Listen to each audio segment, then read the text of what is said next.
Hello students, let's read the question. So the question is, prokaryotic cells are generally dash and multiply dash than the eukaryotic cell. पूछा गया है, यहाँ पे एक sentence है जिसमें दो ब्लैंक्स हैं, हमें बताना है कि ब्लैंक्स में कौन सा ऑप्शन में करेक्ट दिया टर्म जो कि इस ब्लैंक्स में आएंगे. तो अगर देखा जाए प्रोकैरियोटिक सेल का पूछा गया है कि प्रोकैरियोटिक सेल यूकैरियोटिक सेल के कंपैरेटिवली पहला जो ब्लैंक है वो क्या है, स्मॉलर है या लार्जर है, दूसरा क्या है, मल्टीप्लाई कैसे हो रहा है, फास्टर हो रहा है, स्लोअर हो रहा है. तो अगर देखा जाए जब हम कंपेयर करें जैसे प्रोकैरियोटिक सेल को कंपेयर करें यूकैरियोटिक सेल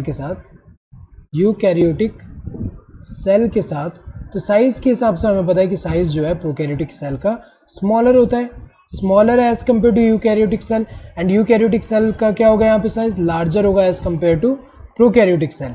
इसके अलावा मल्टीप्लिकेशन अगर हम देखें, मल्टीप्लिकेशन की अगर हम बात करें तो हमें पता है कि जो प्रोकैरियोटिक सेल है ये डिवाइड बहुत फास्टर होते हैं. ये क्या होते हैं, faster as compare to eukaryotic cell.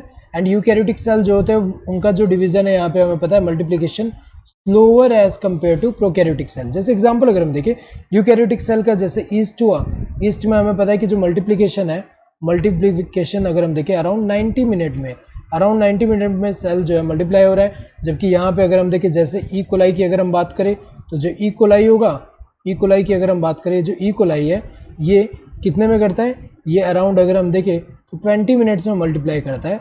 इसके अलावा ह्यूमन सेल की भी अगर हम बात करें, ह्यूमन सेल को यहाँ पे सेल कल्चर करें तो वहाँ पे जो सेल डिवीज़न है ह्यूमन सेल की अगर हम बात करें अप्रॉक्स 24 आवर्स में ये डिवाइड करें. तो अगर देखा जाए यहाँ पे ये वेरी कर रहा है मल्टीप्लिकेशन. अगर हम देखें यूकैरियोटिक सेल का क्या होता है, ये स्लोअर होता है एज कम्पेयर टू दिस. सो यहाँ पे क्या आएगा, जनरली जो प्रोकैरियोटिक सेल जो है जनरली यूकैरियोटिक सेल के कंपैरेटिवली क्या होते हैं, स्मॉलर होते हैं. स्मॉलर होते हैं. और मल्टीप्लाई कैसे होंगे, यहाँ पे मल्टीप्लाई फास्टर करते हैं as compare to eukaryotic cell. तो स्मॉलर एंड फास्टर होगा, यहाँ स्मॉलर दिया, यहाँ स्मॉलर, बाकी दोनों में लार्जर है तो इनकरेक्ट है. यहाँ स्मॉलर के साथ फास्टर होना चाहिए तो यहाँ स्लोअर दिया, यहाँ फास्टर, तो ये तो इनकरेक्ट है. Correct answer would be this third one. Hope you understood the question. Thank you and all the best.